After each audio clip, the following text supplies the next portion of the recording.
Hello everyone, my name is Abby Bascon and I am a team leader of BBR Precise Planning Cebu.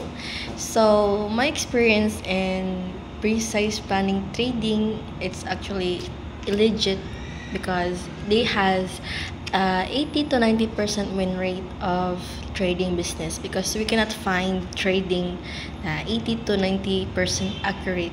And also we have a professional analyst of trading signals. So we cannot say to many people we just make some trading signals, but of course we have professional analysts on trading signals, guys. And also my experience of trading in Precise Planning Cebu is they have a business license on here on the America, and also the office they have a DTI certificate.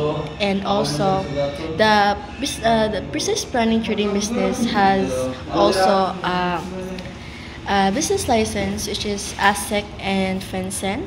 So they are really legit. So they're not scams. They are literally legit. So all of their people says that Precise Planning Trading business is like scam.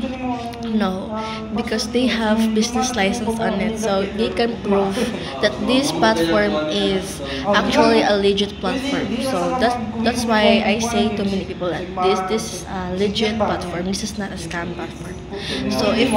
So I'm convincing people out there. I really recommend people out there that they gonna join Precise Trading business because they can earn passive income on it. Because trading business, Precise Planning Trading business, they can earn more passive income, which is our income is dollar, and that's it. That's it. Thank you, everyone.